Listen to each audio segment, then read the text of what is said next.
नमो अर्हन्ताणं नमो सिद्धाणं नमो आयरीयाणं नमो अध्यायाणं नमो लोये सव्यसाहुणम्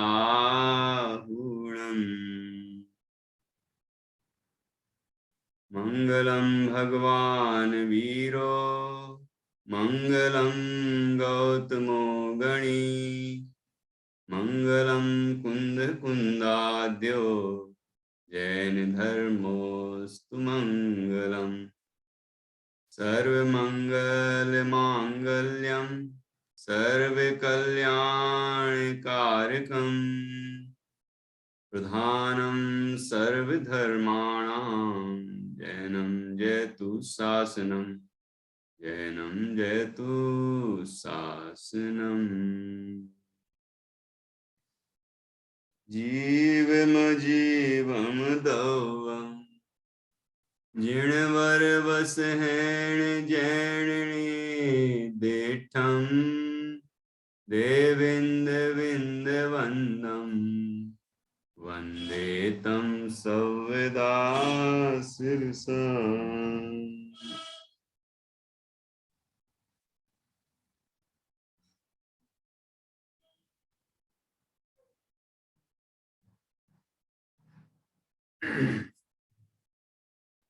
आचार्य श्री नेमिचंद सिद्धांति देव द्वारा रचित यह बृहद द्रव्य संग्रह नाम का ग्रंथ है और इसका तीसरा अधिकार चल रहा है, मोक्ष मार्ग अधिकार। इसकी आज हम 41वीं गाथा पर चर्चा करेंगे। यहाँ पहले और दूसरे अधिकार में 6 द्रव्य, पंचास्तिकाय, 7 तत्व और 9 पदार्थों का स्वरूप बता दिया गया है। अब यहाँ तीसरे मोक्ष मार्ग अधिकार में मोक्ष मार्ग का स्वरूप बताया जाता है कि जिन द्रव्यों, अस्तिकायों, तत्वों और पदार्थों का स्वरूप हमने समझा, उनकी यथार्थ श्रद्धा का नाम सम्यक दर्शन, उनके यथार्थ ज्ञान का नाम सम्यक ज्ञान और उसके अनुरूप आचरण, वृत्तादिक रूप आचरण वह सम्यक चारित्र। ये व्यवहार मोक्ष मार्ग बताया गया और साथ में निश्चय मोक्ष मार्ग भी बताया इस अधिकार के प्रारंभ में ही कि निश्चय रत्नत्रयात्मक शुद्धात्मा ही मोक्ष का मार्ग है। आत्मा के संवेदन से सम्यक दर्शन, सम्यक ज्ञान, सम्यक चारित्र प्रकट होते हैं। आत्मा की श्रद्धा, ज्ञान और उसमें लीनता रूप परिणाम वह निश्चय रत्नत्रय है और वही वास्तव में मोक्ष का मार्ग है। वो संवर निर्जरा रूप है और मोक्ष की प्राप्ति का मूल कारण है, निश्चय कारण है। ये चर्चा यहाँ पर हुई। 39वीं गाथा से ये अधिकार प्रारंभ हुआ और सबसे पहले 39वीं गाथा में निश्चय मोक्ष मार्ग और व्यवहार मोक्ष मार्ग का स्वरूप बताया। फिर 40वीं गाथा में बताया कि वह रत्नत्रय आत्मा को छोड़कर अन्य किसी द्रव्य में नहीं होता, तो आत्मा ही वास्तव में मोक्ष का मार्ग है। ये बात यहाँ बताई। अब यहाँ मोक्ष मार्ग में सम्यक दर्शन, सम्यक ज्ञान और सम्यक चारित्र, ये 3 रत्न हैं, तो तीनों का स्वरूप यहाँ क्रम से बताया जाएगा। तो सबसे पहले 41वीं गाथा में सम्यक दर्शन का स्वरूप कहते हैं। तो देखिए 41वीं गाथा है और इसमें सम्यक दर्शन का स्वरूप है, वो हम पढ़ते हैं। 40वीं है ये। अब इसके आगे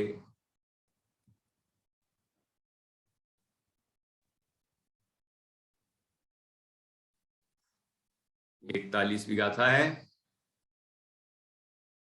यहाँ उत्थानिका में लिखा हुआ है नीचे हिंदी है उसका।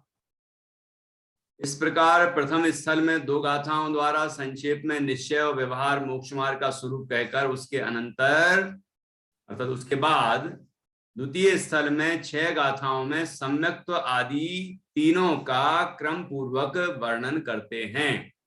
वहां प्रथम ही सम्यक दर्शन का कथन करते हैं। तो 6 गाथाओं में, आगे आने वाली 6 गाथाओं में सम्यक दर्शन, सम्यक ज्ञान और सम्यक चारित्र का स्वरूप बताया जाएगा, जिसमें यहाँ 41वीं गाथा में सम्यक दर्शन का स्वरूप है, फिर 42वीं गाथा में सम्यक ज्ञान का स्वरूप है, और उसके बाद सम्यक ज्ञान का स्वरूप आगे भी है 43, फिर 44, उसके बाद फिर आगे 45वीं गाथा में सम्यक चारित्र का स्वरूप बताया गया है, और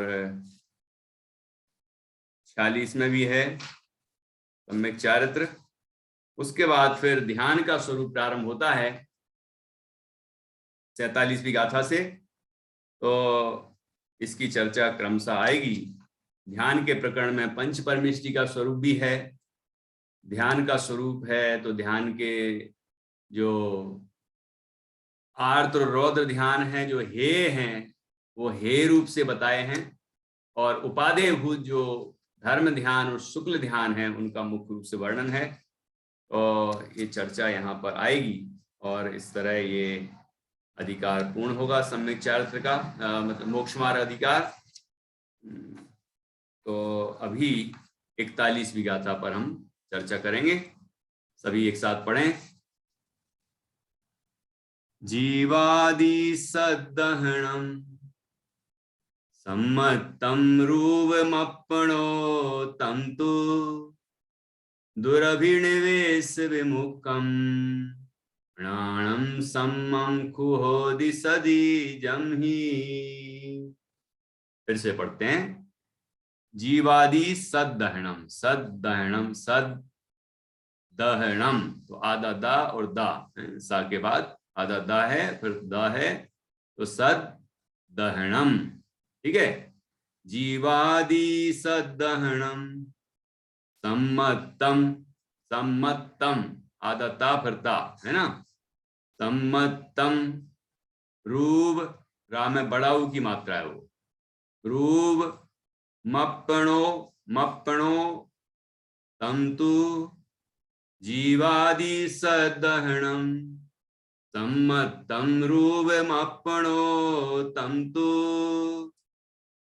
दुरभिनिवेश विमुक्तम, दुरभि, दुरभिनिवेश, दुरभिनिवेश विमुक्तम, दुरभिनिवेश विमुक्तम प्राणं सम्मं, प्राणं सम्मं कुहोदि सदिजं ही। देखिए क्या कहा इसमें, जीवादि सद्दहणम, जीवादि में जो हमने पहले और दूसरे अधिकार में पढ़ लिया वो सभी आदि में आ गया, जीवादि में, ठीक है। 6 द्रव्य, 85 7 तत्व, 9 पदार्थ, ये सब जीवादि में आ गए। तो जीवादि सद्दहणम, जीवादि का श्रद्धान, सम्मतम, सम्यक्त्व है। जीवादि का श्रद्धान सम्यक्त्व है। वह सम्यक्त्व कैसा है कि रूपम अपनो हो, अपनो तंतु, कि वह आत्मा का रूप है, आत्मा का स्वरूप है। अभी पहले ही चर्चा कर दी कि रत्नत्रय वह आत्मा स्वरूप है, आत्मा स्वयं रत्नत्रयात्मक है, इसलिए आत्मा ही मोक्ष का मार्ग है। ये बात पहले 40वीं गाथा में कह आए हैं। तो यहाँ सम्यक दर्शन के संबंध में बताया कि वो जो सम्यक दर्शन है वो आत्मा का स्वरूप है, आत्मा का ही परिणाम है, वो कोई परद्रव्य नहीं है, प्रभाव नहीं है, आत्मा का ही वो स्वरूप है। ये बात यहाँ बताई। जीवादि सद्दहणम सम्मत्तम रूपमप्पणो तंतु दुरभिनिवेश विमुक्तम। और कैसा होता है वो सम्यक दर्शन कि दुरभिनिवेश, दुर अभिनिवेश, अभिनिवेश अर्थात अभिप्राय, मान्यता, श्रद्धा, विश्वास, और दुर, दुर लगा है विशेष उसमें उपसर्ग, तो दुर लगने से क्या हो गया, दुरभिप्राय, मिथ्या अभिप्राय, खोटी मान्यता, ठीक है, गलत विश्वास, उल्टी मान्यता। तो दुरभि जिसमें जो जिसमें जैसा वस्तु का स्वरूप है वैसा नहीं मानता, जैसा नहीं है वैसा मानता है, ऐसा उल्टा अभिप्राय है, खोटा अभिप्राय है। तो दुरभिनिवेश, दुरभिनिवेश मिथ्या अभिप्राय, मिथ्या श्रद्धान से विमुक्तम, कि वह मुक्त रहता है, मिथ्या श्रद्धान से वो रहित है। सम्यक दर्शन, सम्यक दर्शन जीवादि के श्रद्धान को सम्यक दर्शन कहते हैं। वह आत्मा का स्वरूप है और वह विपरीत अभिप्राय से रहित है। तीन बातें हो गई सम्यक दर्शन की। और क्या कह रहे हैं, चौथी बात, ऋणाणम सम्मम कुहोदि सदिजम ही, कि क्या कह रहे हैं कि सम्यक की महिमा भी बता दी। ऋणाणम सम्मम कुहोदि, कु मतलब वास्तव में, ऋणाणम अर्थात ज्ञान, सम्मम अर्थात सम्यक, होदी होता है, ज्ञान सम्यक होता है, सदिजम ही, कि जब सम्यक तो होता है उसके होने पर ही, सदी मतलब होने पर, तो सम्यक के होने पर जमी, क्योंकि सम्यक कि सम्यक के होने पर सदी जम ही, सम्यक के होने पर ही, उसके होने पर ही ज्ञान सम्यक ज्ञान होता है। ठीक है, ज्ञान सम्यक होता है। ये सम्यक दर्शन की महिमा भी इसमें बता दी। तो कितनी विशेषताएं हो गई, चार। पहली विशेषता में लक्षण बताया कि जीवादि का श्रद्धान वह सम्यक दर्शन। दूसरा बताया कि वह आत्मा का स्वरूप है, ठीक है। तीसरा बताया कि वह मिथ्या अभिप्राय से रहित परिणाम। चौथी बात बताई कि उसके होने पर ही, अर्थात सम्यक दर्शन के होने पर ही ज्ञान सम्यक होता है। ज्ञान सम्यक ज्ञान तभी नाम पाता है जब दर्शन सम्यक हो, श्रद्धा सम्यक हो, ठीक है। इस तरह यहाँ 41वीं गाथा में सम्यक दर्शन का स्वरूप और उसकी महिमा बताई। एक बार फिर से पढ़ते हैं और फिर हम इसकी टीका पढ़ेंगे। जीवादि सदहणम तम रूपमपणो तंतु दुर्भिनिवेश विमुक्तम प्राणम सम्मम कुहोदि सदी जमहि। अब अर्थ पढ़ते हैं, टीका पढ़ते हैं। तो इसमें देखिए कि वैसे तो टीका में कुछ विषय बहुत परिचित हैं जो हमने छठाला में भी पढ़ लिए हैं, 8 अंगों का स्वरूप, तो वो अब हम संक्षेप में लेंगे और जो कुछ विशेष प्रश्नोत्तर हैं उनको यहाँ पर पढ़ेंगे। बाकी विस्तार आपको विस्तार से पढ़ना है तो मूल टीका में पढ़ें। गाथार्थ देखिए, जीवादि पदार्थों का श्रद्धान करना वह सम्यक्त है, वह सम्यक्त तो आत्मा का स्वरूप है। इस सम्यक्त के होने पर दुरभिनिवेश रहित सम्यक ज्ञान होता है। ये सम्यक ज्ञान की का विशेषण बनाया है यहाँ पर, दुरभिनिवेश रहित, तो मिथ्या अभिप्राय से रहित तो सम्यक ज्ञान होता है। तो सम्यक दर्शन मिथ्या अभिप्राय से रहित ही होता है और मिथ्या ज्ञान भी जो सम्यक के होने पर ज्ञान भी मिथ्या अभिप्राय से रहित हो जाता है, अर्थात सम्यक ज्ञान हो जाता है। तो उसके साथ भी ये विशेषण लगा सकते हैं। पुरुषार्थ सिद्धि उपाय में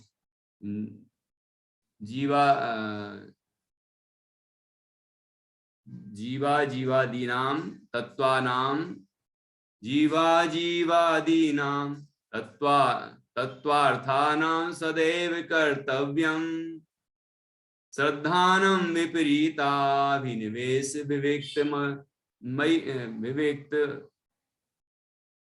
मात्मरूपम तत्। वहां पुरुषार्थ सिद्धि उपाय में इस तरह चर्चा आई है। तो वहां सम्यक दर्शन विपरीत अभिप्राय से रहित होता है, तो ये विपरीत अभिप्राय से रहित सम्यक दर्शन है, ये उसके साथ भी लग जाएगा। और सम्यक दर्शन के होने पर ज्ञान भी विपरीत अभिप्राय से रहित हो जाता है, इसलिए वो इसमें भी इसका विशेषण भी बन जाएगा, सम्यक ज्ञान का। ठीक है, ठीक है। जीवादि सदहणम सम्मतम वीतराग सर्वज्ञ प्रणीत शुद्ध जीवादि तत्वों में चल मल अघाड़ दोष रहित श्रद्धा रुचि निश्चय और यही है, इस प्रकार इसी प्रकार है, ऐसी निश्चय बुद्धि वह सम्यक दर्शन, यही है, ऐसा ही है, इसके अतिरिक्त अन्य प्रकार से नहीं है वस्तु का स्वरूप। तो ऐसी दृढ़ता तो हमारे अंदर भी आ सकती है ना। जैसे मान लीजिए आपने कोई व्यंजन बनाया, मान लो खीर बनाई, खीर की तारीफ पूरे घर के लोगों ने की, जिन जिन ने खा लिया है, बच्चों ने भी खा लिया, बड़े बूढ़ों ने बुजुर्गों ने भी भोजन कर लिया, तो उनने कहा वाह वाह बहुत बढ़िया, बहुत स्वादिष्ट खीर बनी है आज तो। और जिसने बनाई है उसने भी नहीं चखा। घर की माताएं बहनें बाद में ही भोजन करती हैं, तो उनको पता ही नहीं, उनको विश्वास रहता है कि स्वादिष्ट है, लेकिन भोजन तो बाद में करती हैं, तो उनको पता तो बाद में चलता है ना। तो सबसे पूछ लेती हैं कैसे लगा, कैसा लगा, कैसा लगा। तो अब जैसा लगा, वो जिनको लगा वो कह रहे हैं, तो उनके अंदर दृढ़ श्रद्धा है, और जिसने सुना और सुन के माना उसके अंदर कैसी श्रद्धा है। ये लोग कह रहे हैं कि बहुत अच्छा लगा, तो बहुत अच्छा लगा ही होगा, बहुत अच्छा हो गई, लेकिन अभी चखा क्या कि नहीं, अभी चखा तो नहीं। मान लो सभी घर के सभी सदस्य कह देते कि बेकार बनी, बेकार बनी, बेकार बनी, तो फिर बनाने वाले क्या क्या मानते बताओ। सब तो कह रहे हैं कि बेकार बनी, तो मतलब बेकार ही बनी होगी। बोले ऐसा होता है कि नहीं होता। फिर बनाने वाले का भी मन ऐसा हो जाता है, बेकार ही बनी होगी, तभी तो सभी लोग कह रहे हैं। लेकिन मान लो अच्छी बनी हो तो हैं, सभी उसको चिढ़ाने के लिए बोल रहे हो, तारीफ नहीं करना चाह रहे हो, जो भी कारण हो, और कह दिया सब बेकार है, बेकार है, बेकार है। तो सच्चा श्रद्धान कब पैदा होता है? विपरीत अभिप्राय से रहित श्रद्धान कब पैदा होता है? कि जब हमें उस चीज की प्रतीति होती। जीवादि 7 तत्वों का यथार्थ श्रद्धान तब होगा जब उनकी प्रतीति होगी, और जब वास्तव में पर से भिन्न अपने आत्मा की प्रतीति होगी, अनुभूति पूर्वक होगी, आत्मा की अनुभूति होगी, तब प्रतीति होगी उसी समय, और सम्यक दर्शन प्रकट होगा। ठीक है, तो यहां पर ये बात भी समझना चाहिए, जैसे वो व्यंजन हम खुद चख लेते हैं, तो फिर हमें जो दृढ़ आस्था होती कि ऐसा है, तो फिर कोई दुनिया की ताकत ऐसी नहीं हो सकती जो हमारे उस श्रद्धान को बदल दे, हमारी प्रतीति को बदल दे। दृढ़ श्रद्धा हो जाती है कि ऐसा ही है। फिर बनाने वाला भी बोले कि नहीं खराब ही बनी होगी, तो भी वो कहेगा कि नहीं अच्छी बनी, हमें तो अच्छी लगी। होता है कि नहीं? तो यहां भी ऐसे ही समझना चाहिए कि श्रद्धान जो सम्यक दर्शन होता है, श्रद्धान जब सम्यक होता है तो विपरीत अभिप्राय से वह रहित होता है, और विपरीत अभिप्राय से रहित श्रद्धान होता है तो ज्ञान भी विपरीत अभिप्राय से रहित हो जाता है, वह भी सम्यक हो जाता है। ठीक है, इस तरह से सम्यक दर्शन का स्वरूप बताया। वह वीतराग सर्वज्ञ प्रणीत शुद्ध जीवादि तत्वों में चल मल अघाड़ रहित श्रद्धा रुचि निश्चय और यही है, इसी प्रकार है, ऐसी निश्चय बुद्धि वह सम्यक दर्शन है। ठीक है, ये चल मल अघाड़ दोष बताए गए हैं, ये बहुत बारीक हैं वैसे विषय, कि अंदर में जो दोष उत्पन्न होते हैं, चल मल अघाड़ दोष, वो भी, उनसे भी वह सम्यक दर्शन रहित होता है। तो यही सम्यक दर्शन का स्वरूप है। किसका स्वरूप है कि नहीं, उसके ऊपर रूप मप्पणो तमतु, और वह सम्यक दर्शन अभेद नय से स्वरूप है। किसका स्वरूप है? आप आत्मा का, वह आत्मा का परिणाम है, आत्मा का स्वरूप है। ठीक है, ऐसा अर्थ है। उसका सम्यक दर्शन का सामर्थ्य और महात्म दिखलाते हैं। दुरभिनिवेश विमुक्तम नाणम सम्मम कुहोदि सदिजम ही। जिस सम्यक के होने पर ज्ञान प्रकट रूप से सम्यक हो जाता है। कैसा सम्यक हो जाता है कि दुरभिनिवेश विमुक्तम, चलायमान संशय ज्ञान, अर्थात ऐसा होगा अथवा ऐसा, इस प्रकार का संशय से गमन करते हुए तृण स्पर्श होने पर किसका स्पर्श हुआ, उसके अनिश्चय रूप विभ्रम से, और सीप के टुकड़े में चांदी का ज्ञान हो ऐसे विमोह से, इन तीन दोषों से रहित ज्ञान सम्यक हो जाता है। संशय, विभ्रम और संशय, विमोह, विभ्रम। तो विभ्रम पहले लिया। यहाँ संशय, संशय का क्या अर्थ है? जैसे खेत में वो काक भगोड़ा क्या लगा देते हैं, काक भगोड़ा ही बोलते हैं, ऐसा रहता है, पुरुष है ना, पुरुष जैसा बना देते हैं, मनुष्य जैसा। तो उसको देख के कोई कह, दूर से देखता है, वो कहता है कि वह मनुष्य है कि ठूंठ है, मनुष्य है कि ठूंठ खड़ा है, कोई ऐसा कहता है। लेकिन उसको निर्णय नहीं हो पा रहा है, ये है कि ये है, शकल तो ऐसी दिख रही है, ऐसा ऐसा दिख रहा है जैसे कोई मनुष्य खड़ा हो, लेकिन क्या है वो, ऐसा निर्णय नहीं हो पा रहा है। ये है कि ये है, ये है कि ये है, ऐसा अनिर्णय रूप जो ज्ञान है उसका नाम संशय है। जैसे मैं आत्मा हूं कि शरीर हूं, आत्मा हूं कि शरीर हूं, सुख पंचेंद्रिय के विषयों में है कि आत्मा में है, ऐसा जो परिणति में जो नाना नाना कोटि को स्पर्श करने वाला ज्ञान होता है, मतलब घूमता हुआ ज्ञान, अनिर्णय रूप ज्ञान होता है, उसका मतलब है संशय। न्याय शास्त्र में परिभाषा दी, इसका उदाहरण दिया, अनेक कोटि स्पर्शी ज्ञानम संशया। ये परिभाषा दी है और उसका उदाहरण यही दिया है, ठूंठ, ठूंठ है कि मनुष्य है, इस तरह का उदाहरण दिया है। फिर विभ्रम क्या है? विभ्रम गमन करते हुए तृण स्पर्श होने पर किसका स्पर्श हुआ, उसके अनिश्चय रूप विभ्रम से। विभ्रम क्या है? वो अनद्धवसाय भी कहते हैं इसको, अनद्धवसाय, कि जैसे अपन चल रहे हैं, चलते चलते हमारे पैर में, जैसे जूते चप्पल नहीं पहने हुए हैं और पैर में कोई चीज चुभ गई, लेकिन हमारा ध्यान उस तरफ नहीं है, और हमारा ध्यान तो कहीं पहुंच जाने पर है, कहाँ पहुंचना है हमें, तो तेजी से हम चले जा रहे हैं, लेकिन हल्का कुछ स्पर्श तो हुआ कि कोई चीज चुभी है, लेकिन उस पर ध्यान नहीं दिया और आगे बढ़ता ही जाता है। तो ये ज्ञान कैसा है? इसमें जिज्ञासा भी नहीं है, अनिर्णय भी नहीं है, और विपरीत निर्णय भी नहीं है, बल्कि ये कैसा है? अज्ञान है, अनद्धवसाय है, विभ्रम है। किसका स्पर्श हुआ उसको पता ही नहीं, बस किसका स्पर्श हुआ इतना, ऐसा कोई चीज का स्पर्श हुआ है, लेकिन क्या है वो पता ही नहीं। तो इसको कहते हैं किमित्यालोचित नहीं,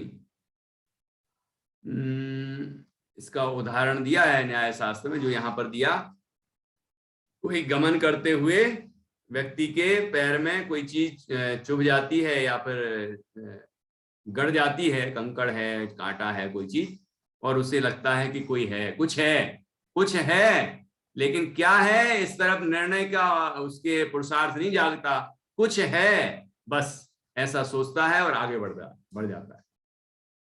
तो ऐसा जो अनिश्चय रूप ज्ञान है उसका नाम विभ्रम है। विभ्रम को अनद्धवसाय भी कहते हैं। और ये सब मिथ्या ज्ञान है, संशय भी मिथ्या ज्ञान है, विभ्रम भी मिथ्या ज्ञान है, और विमोह भी मिथ्या ज्ञान है। ये विमोह क्या है? विमोह का दूसरा नाम है विपर्यय। तो संशय, विपर्यय, अनद्धवसाय। विपर्यय क्या है?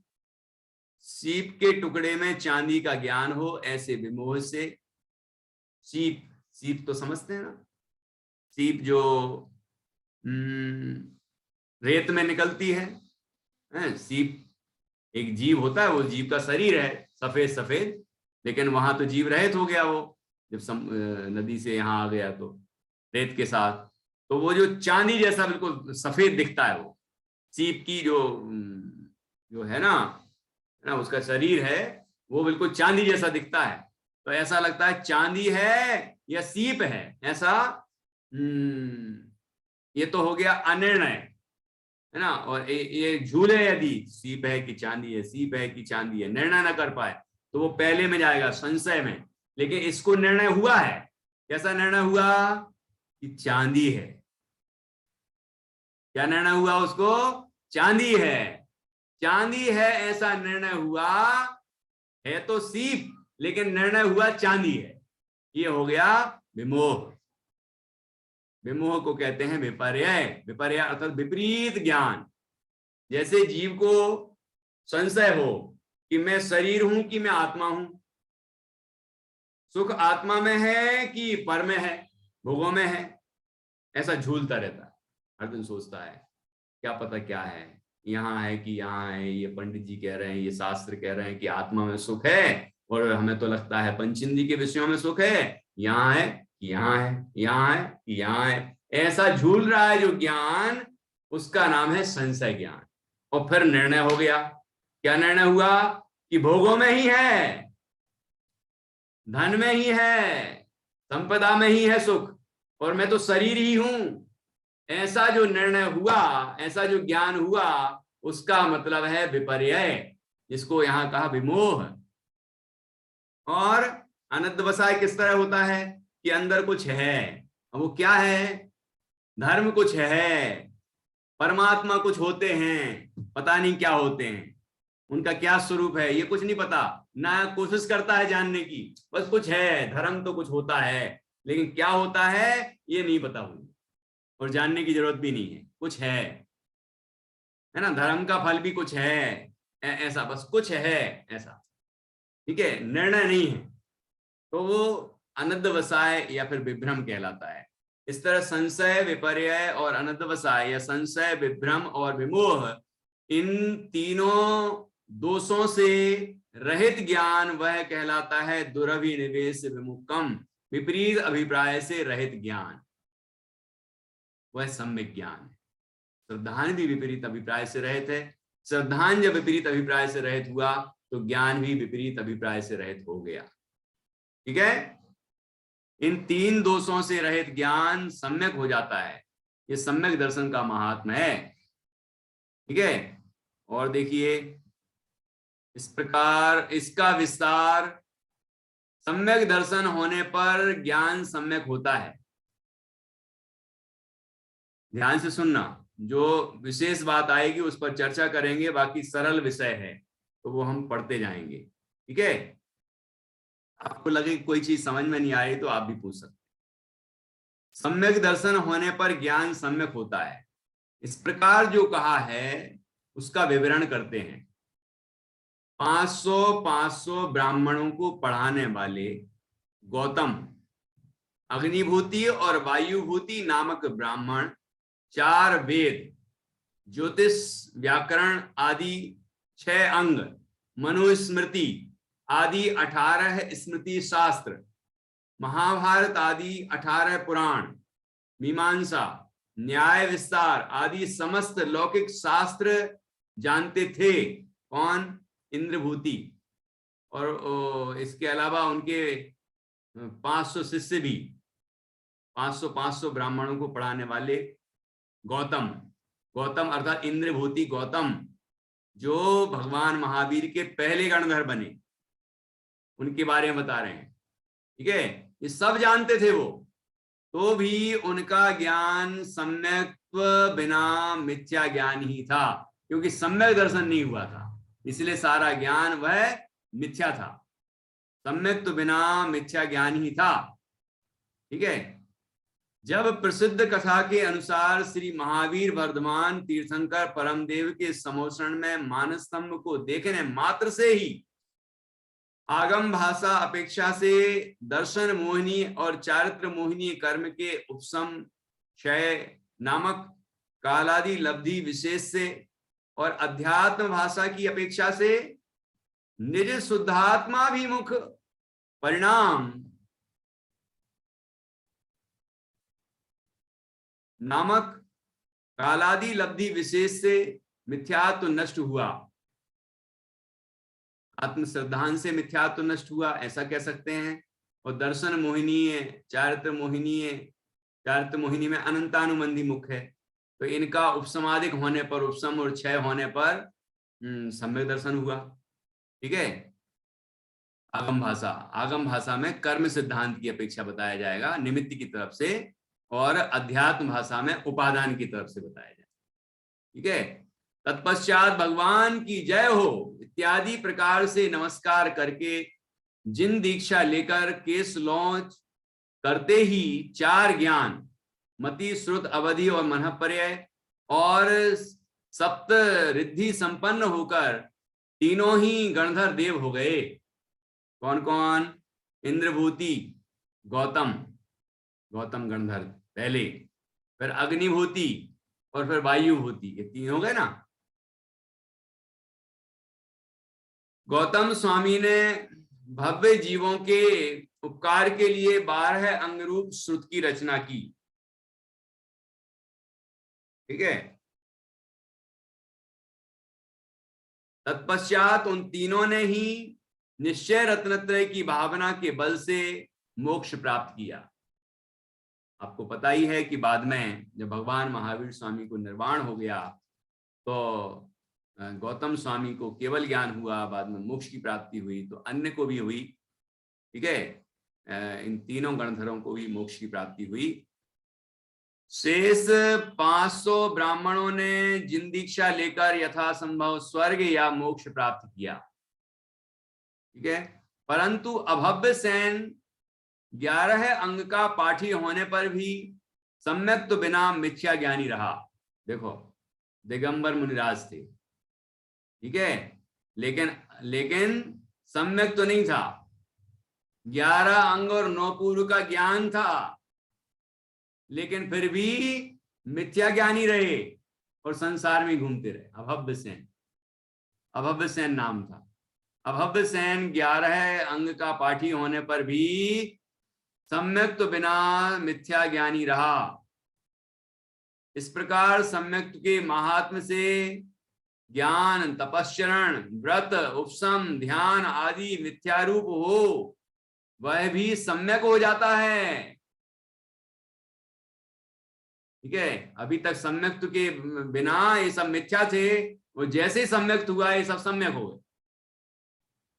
ये सम्यक का महात्म है। और उसके अर्थात सम्यक के बिना ये सब विष सहित दूध की भांति वृथा अर्थात व्यर्थ हैं, ऐसा जानना। और वह सम्यक तो 25 दोष रहित होता है। वह इस प्रकार देवमूर्ता, लोकमूर्ता और समय मूर्ता। समय अर्थात शास्त्र होता है, समय अर्थात शास्त्र होता है।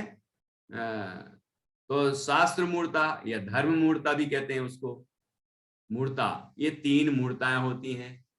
और क्या क्या होते हैं? ये कथा तो, प्रसिद्ध कथा तो आपने सुनी है पहले से, है ना, किस तरह पहले मिथ्यात्व की भूमिका में थे और इतना प्रकांड ज्ञान होने पर भी मिथ्यात्व था, तो सारा ज्ञान मिथ्या था, और सम्यक तो होने पर सब ज्ञान उनको सम्यक ज्ञान हो गया।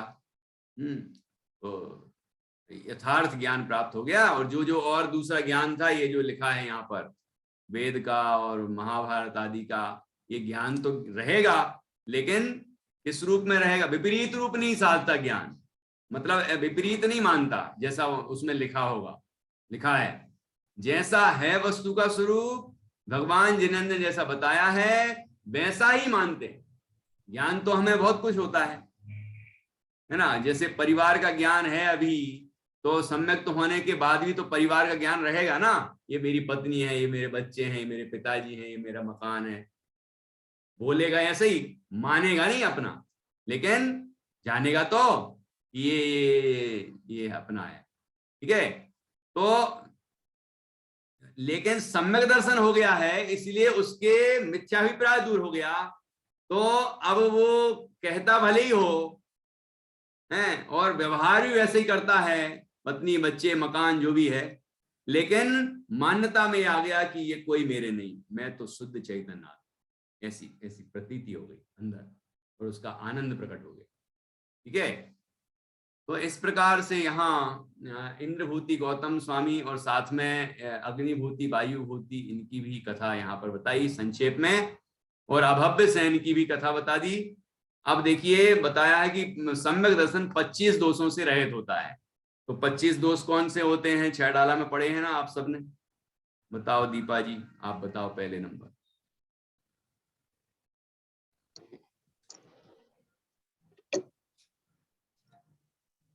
बताइए।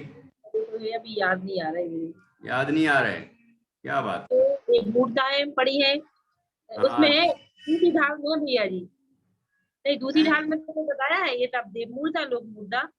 हाँ, तीसरी ढाल में है ये। हाँ तीसरी ढाल में। दूसरी ढाल में मिथ्या दर्शन, मिथ्या ज्ञान, मिथ्याचारित का स्वरूप है ना, लेकिन मूर्ताएं वगैरह तीसरी ढाल में है। ये 3 मूर्ता, 6 अनायतन बताए हैं, 6 अनायतन। हाँ ठीक है। और ये 3 मूर्ताएं हैं। हाँ 9 हो गई। हाँ, रश्मि को थोड़ा याद आ रहा है, कुछ मिलजुल के बता दो।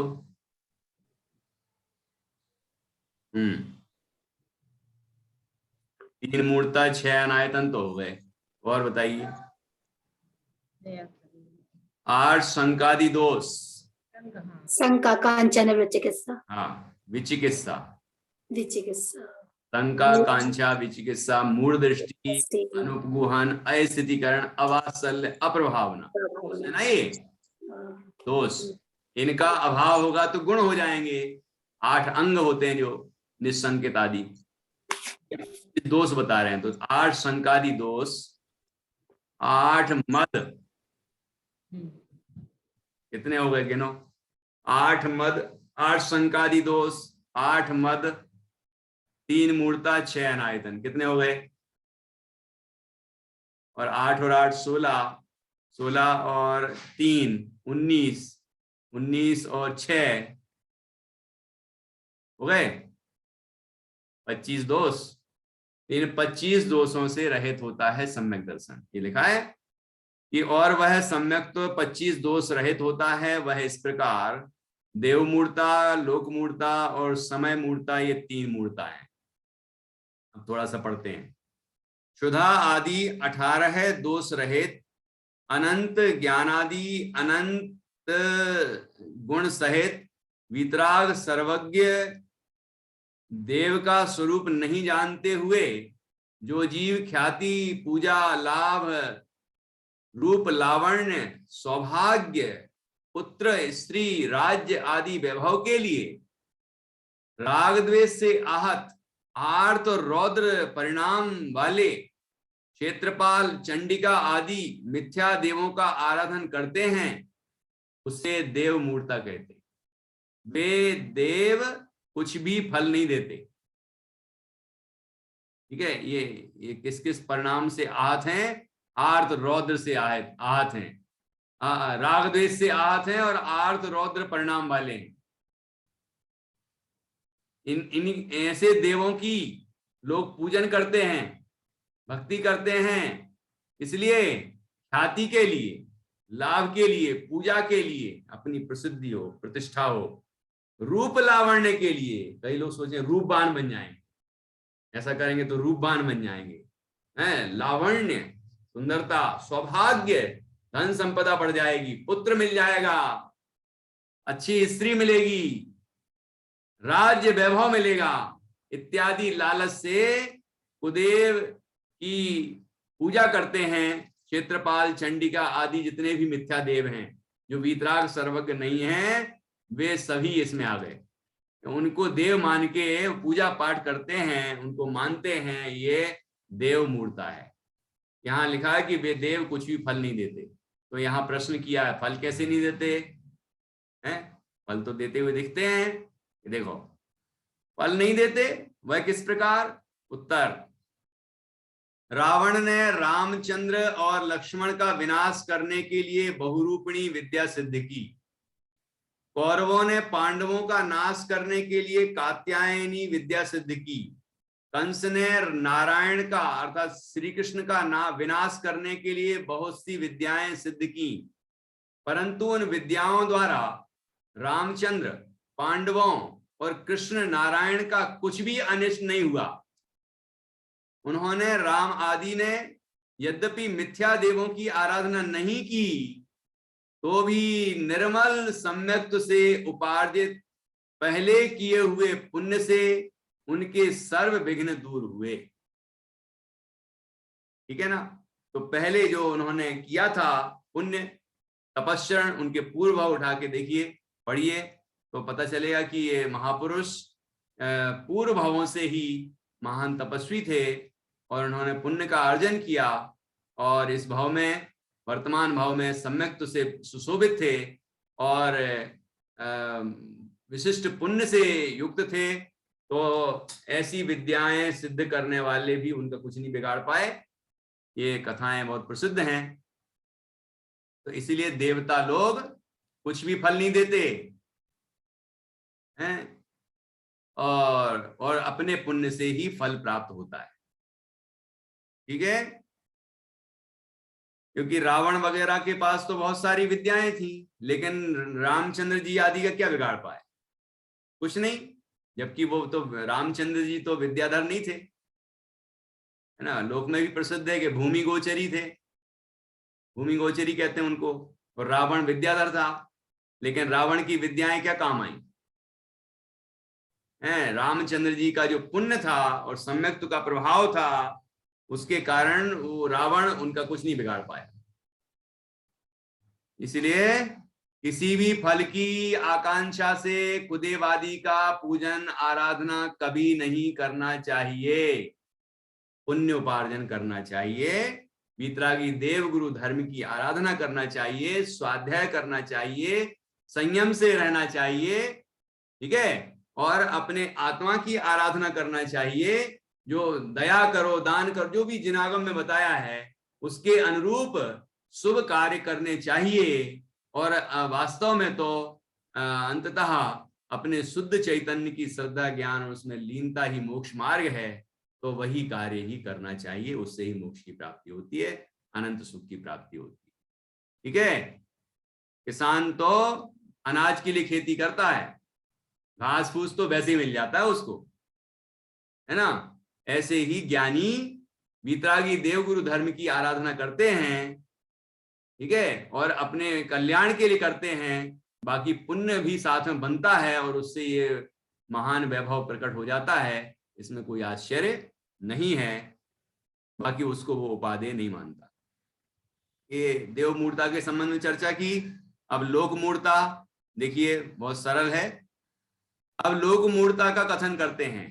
गंगा आदि नदी रूप तीर्थों में स्नान, समुद्र में स्नान, प्रातः काल में स्नान, जल में प्रवेश करके मरना, अग्नि में प्रवेश करके मरना। पहले स्नान बताया, फिर मरना बताया। गाय की पूंछ पकड़कर मरना, भूमि अग्नि बट वृक्ष की पूजा करना, ये सब पुण्य के कारण है। ऐसा जो कहते हैं उनको लोक मूर्ता जानना। ये लोक मूर्ता है। लोग जन समुदाय में, संसार में लोगों के अंदर ऐसी मूर्ता है, मूर्खता है कि ये सब पूजनीय हैं, इनकी पूजा करो, पाठ करो, इससे फल देंगे। अब जो पेड़ है, अग्नि है, भूमि है, वो हमें क्या फल देगी बताओ? पेड़ फल देगा, वो फल जो आ रहे हैं वही फल चाहते हो क्या? तो वो तो वैसे ही मिल जाएंगे। जो उनकी पूजा नहीं करते वो उनको भी आम के पेड़ से फल मिल जाएंगे, बरगद के पेड़ से फल मिल जाएंगे, है ना। वो ये वाले फल थोड़ी चाहिए इस जीव को। क्या फल चाहिए? वो जो लोग बांधते हैं ना, बट वृक्ष के चारों तरफ बांधते रहते हैं, तो उसमें कोई ना कोई कामना करते हैं। मेरे पुत्र हो, मेरे केस सॉल्व हो जाए, मेरे धन संपदा आ जाए, मेरे ऐसा हो जाए, मुझे अच्छी स्त्री मिल जाए इत्यादि। लेकिन क्या मिलता है उससे? उससे नहीं मिलता, हमारे पूर्वपार्जित पुण्य से मिलता है। और हम अभी भी पुण्य करेंगे तो मिलेगा आगे। लेकिन इन मिथ्या मान्यताओं से कुछ नहीं मिलने वाला। बरगद के पेड़ की पूजन का क्या इतिहास है, क्या कारण है, ये भी पद्म पुराण में बताया है। ठीक है ना।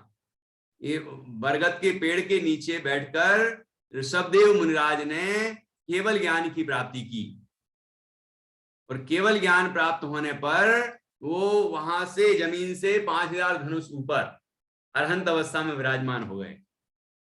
देवताओं ने वहां उनकी पूजन की, मनुष्यों ने तो नीचे ही जमीन पर रह के पूजन की है ना। इसलिए अब वो तो वहां पर जहां विराजमान थे पहले भगवान, परिक्रमा तो उसकी लगाएंगे, ऊपर जाके आसमान में तो नहीं लगाएंगे। तो अब वो परिक्रमा वहीं लगा रहे थे।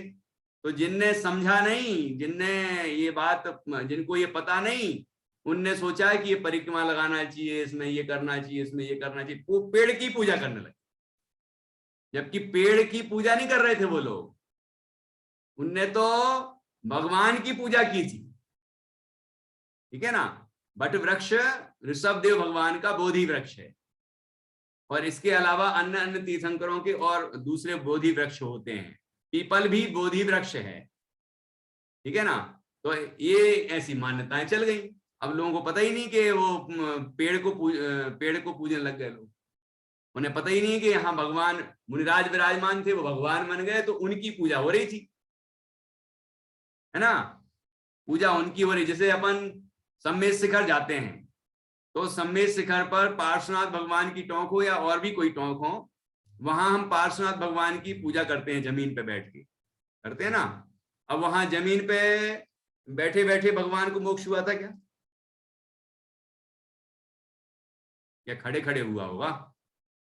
तो वहां जमीन पे पैर रखे थे क्या उनके? जमीन पे पैर नहीं रखे थे, जमीन से ऊपर आसमान में अरहंत अवस्था में विराजमान थे। ठीक है। जैसे कि महावीर स्वामी पावापुर जहां तालाब बना हुआ है, उस जमीन पे बैठे थे क्या जहां से मोक्ष हुआ? नहीं, उससे ऊपर आसमान में, है ना, 5000 धनुष ऊपर जमीन से वहां विराजमान थे और वहां से मोक्ष हुआ। तो मोक्ष तो वहां से हुआ, लेकिन सीध उसकी जहां सीध आती है ना, सीध पड़ती है नीचे, उसी सीध में तो हम उसको जमीन पर वहां पर चरण स्थापित कर लिए और हम उनकी पूजा करते हैं। तो स्मरण तो उनका करते हैं, जमीन पे ही तो स्थापना करेंगे। लेकिन लोगों ने समझा कि ये यहीं से मोक्ष गए होंगे। ऐसा थोड़ी है कि उस पर्टिकुलर वहीं से मोक्ष गए हैं, वहां से ऊपर, वहां से मोक्ष गए हैं आसमान में। ठीक है ना। तो ऐसे वृक्ष के संबंध में भी समझना चाहिए, वो बोधि वृक्ष है, लेकिन वृक्ष पूजनीय नहीं है, पूजनीय तो भगवान है। ठीक है। लौकिक, आगे देखिए, लौकिक पारमार्थिक हे उपादेय और ज्ञान स्वपर ज्ञान रहित अज्ञानियों का प्रवाह से, कुल परंपरा से चला आया अन्य भी जो कोई धर्माचरण है वह भी लोक मूर्ता है, ऐसा जानना। जिसमें वीतरागता नहीं है, वीतरागता का पोषण नहीं है, जिसमें सम्यक ज्ञान नहीं है, ऐसा जो कुछ भी पूजा, जिसकी भी पूजा पाठ की जाती है, अज्ञानता रूप है जो कुछ, वह सब लोक मूर्ता है। लोक में मान्यताएं जितनी भी प्रचलित हों, थोड़ी बहुत गिना दी, जितनी भी प्रचलित हों वो सब लोक मूर्ता है। और समय मूर्ता या शास्त्र मूर्ता क्या है? अब समय मूर्ता कहते हैं अज्ञानियों के मन में चमत्कार आश्चर्य उत्पन्न करने वाले ज्योतिष मंत्रवाद आदि देखकर वीतराग सर्वज्ञ प्रणीत धर्म को छोड़कर कुदेव शास्त्र और वेशधारियों को भय, आशा, स्नेह और लोभ से धर्म के लिए प्रणाम, विनय, पूजा, सत्कार आदि करना, वह समय मूर्ता है। ठीक है ना। इस तरह से देव मूर्ता, शास्त्र मूर्ता और लोक मूर्ता, ये सब मूर्ताएं यहाँ बताएं। ये लक्षण, उक्त लक्षण युक्त तीनों मूर्ता सराग सम्यक दृष्टि की अवस्था में त्यागने योग्य हैं। ठीक है, ये त्यागने योग्य हैं। तो 3 मूर्ताएं बताई। उसके बाद क्या है, 3 मूर्ता, 6 अनायतन। 6 अनायतन कौन से?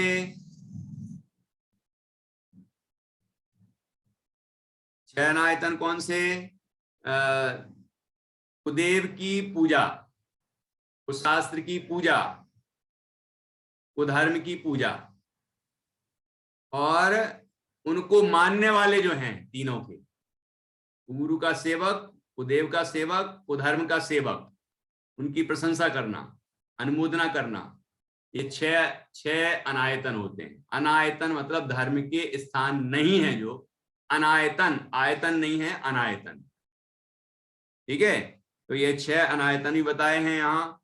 और इसके बाद, इसके पहले 8 मद बताए हैं। 8 मद, विज्ञान, ऐश्वर्य, ज्ञान, तप, कुल, बल, जाति और रूप, हमने छडाला में भी पढ़े हैं, रत्नगण सावकाचार में भी हैं। तो मद, ज्ञानम, पूजाम, कुलम, जातिम, बलम, वृद्धि, तपो, बपू, अष्टावासित, मानित्वम, स्मय, माहुर्गत, स्मया, तत्वार, उसमें आया है रत्नगण सावकाचार। और हमने छडाला में भी पढ़ा है, मदना रूप को, मदना ज्ञान, पिता भूप जो, मातुल नृप जो, है ना, पिता भूप को मातुल नृप को करे न सो मद ठाने, इस तरह से मदन रूप को, मदना ज्ञान को, धनबल को मद माने, तप को मदना, मद जो प्रभुता को, इस तरह से ये 8 अंग बताए गए, 8 मद बताए गए हैं, जो मद सम्यक दृष्टि को नहीं होते हैं। और 6 अनायतन नहीं होते हैं। अनायतन शब्द का अर्थ कहा जाता है सम्यक्त्व आदि गुणों के आयतन, घर, आवास, आश्रय, आधार के निमित्त को आयतन कहते हैं। जिसके आश्रय से सम्यक दर्शनादिक हो वो आयतन, जैसे सच्चे देव, शास्त्र, गुरु, वो आयतन है। जिन मंदिर, जिन वाणी, जिन धर्म, ये सब आयतन है। ठीक है, उनको पूजने वाले, उनके अनुयायी जो हैं, उनको देख के भी हमें सम्यक्त्व आदि की प्रेरणा मिलती है, इसलिए वो भी आयतन है, तो हम भी उनकी भी अनुमोदना करते हैं। लेकिन जो सम्यक्त्व आदि के आयतन नहीं है, वो सब अनायतन, बल्कि मिथ्यात्व आदि को पोषित करते हैं, वो अनायतन है। उससे विपरीत वह अनायतन है। ठीक है, इसके बाद 8 शंकादि दोष, शंका, कांक्षा, विचिकित्सा, मूढ़ दृष्टि, अनुपगुहन, अस्थितिकरण, अवात्सल्य और अप्रभावना, ये 8 शंकादि दोष हैं। इनका वर्णन यहाँ पर कुछ उदाहरणों के साथ, प्रथमानियोग के कुछ कथानकों के साथ बताए गए हैं। ये भी यहाँ से पढ़ना चाहिए। और ये वर्णन आपको दिख रहा होगा, ये अंजन चोर, रावण आदि, इनका सबका उदाहरण दिया निशंकित अंग में। फिर निहकांक्षित अंग में भी देखिए सीता जी का उदाहरण दिख रहा है, और भी कुछ उदाहरण दिख रहे हैं। तो ये सब, और फिर निर्विचिकित्सा, है ना, और अमूढ़ दृष्टि, रेवती रानी, उपगुहन,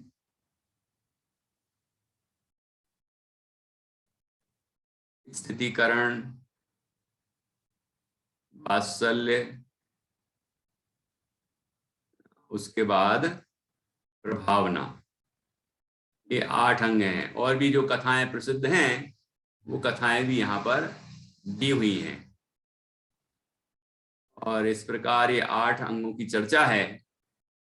और यहाँ एक प्रश्न किया है कि यहाँ व्यवहार सम्यक्त्व के कथन में निश्चय सम्यक्त्व कथन किस लिए किया? उत्तर, व्यवहार सम्यक्त्व से निश्चय सम्यक्त्व की सिद्धि होती है, ऐसा साध्य साधक भाव का ज्ञान कराने के लिए कथन किया है। तो ये निमित्त नैमित्तिक संबंध है। और ये सम्यक्त्व की महिमा बताई है, जो छड़ाला में हमने एक पढ़ा है छंद, प्रथम नरक विन सटभु ज्योतिष, कहाँ कहाँ सम्यक दृष्टि कहाँ कहाँ उत्पन्न नहीं होता, तो वो वर्णन किया है, सम्यक का महात्म बताया है। ठीक है, और उसके बाद फिर ये सम्यक के महात्म के साथ ये सम्यक की चर्चा पूर्ण की है। इस प्रकार निश्चय व्यवहार रत्नत्रयात्मक मोक्ष मार्ग जो कि अवयवी है, उसके प्रथम अवयव रूप सम्यक का व्याख्यान करने वाली गाथा पूर्ण हुई। और अब इसके बाद सम्यक ज्ञान का स्वरूप आएगा, जो कि 42वीं गाथा में बताया जाएगा, वहां हम पढ़ेंगे। अभी की चर्चा हम यहाँ पूर्ण करते हैं 41वीं गाथा की। आप 8 अंगों की बस एक पैराग्राफ में वर्णन है, कुछ कथानक भी हैं, उसको पढ़ लें और निश्चित रूप से उससे विशेष लाभ होगा। और इस तरह आज की चर्चा हम पूर्ण करते हैं और अब सोमवार को अगली गाथा पर चर्चा करेंगे।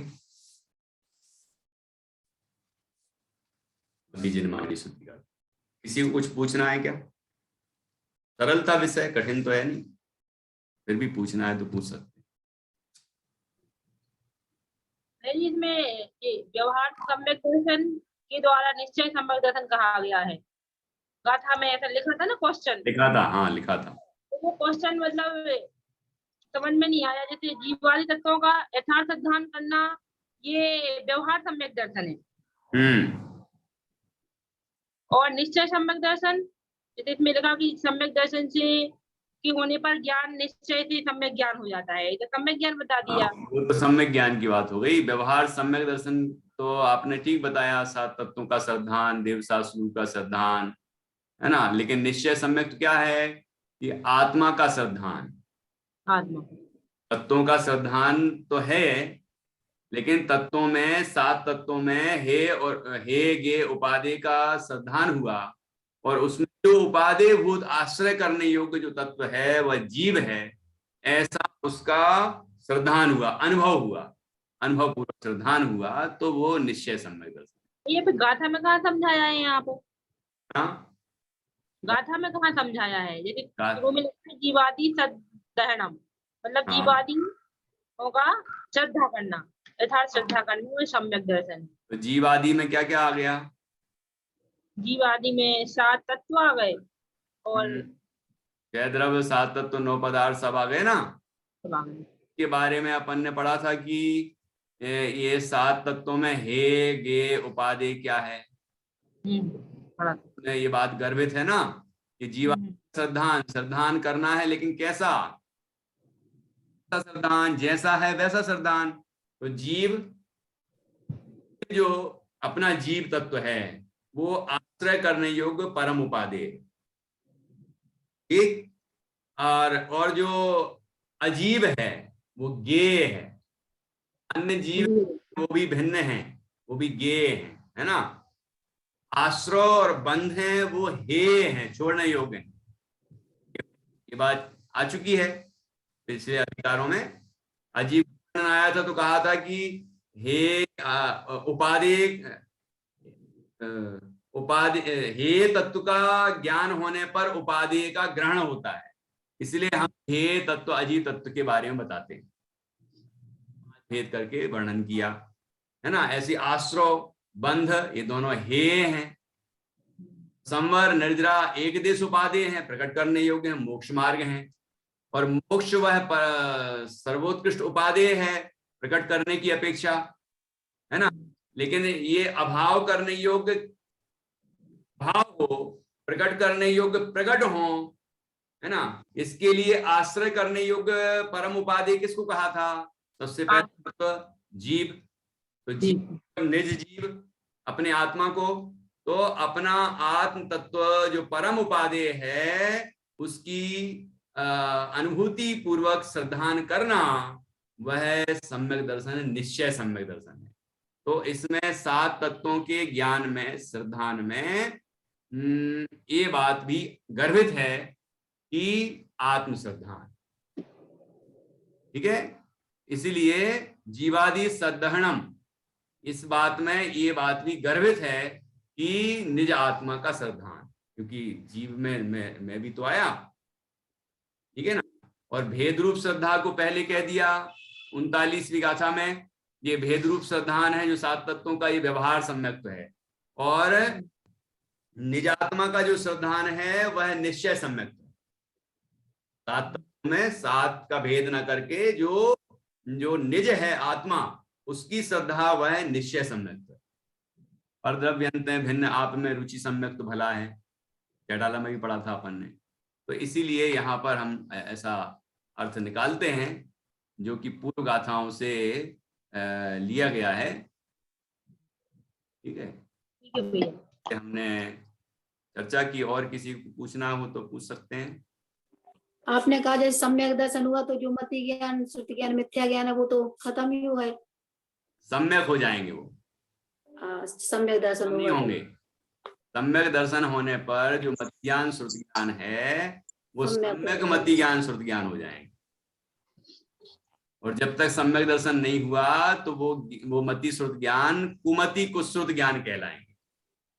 ये हमने पहले अध्याय के वो नाणम अट्ठव्यपम पढ़ा था ना। नाणम अट्ठव्यपम मतिशुद्धि ओहि अणाणानि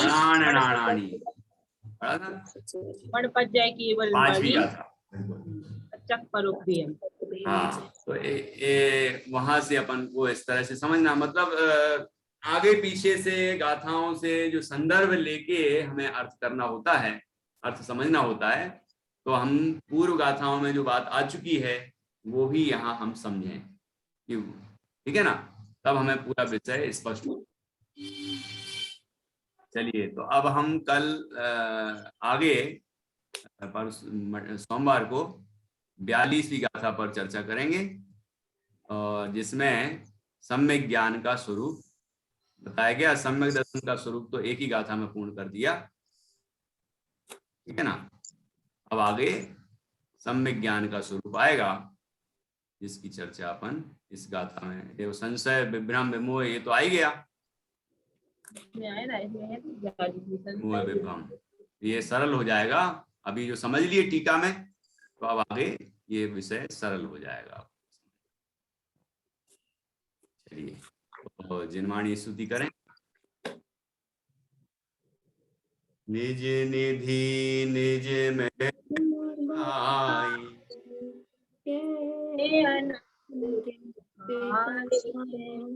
उसके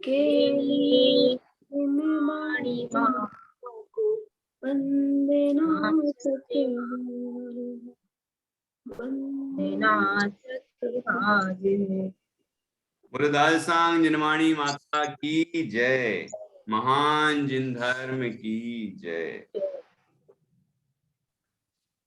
सभी नौवान मुकाम।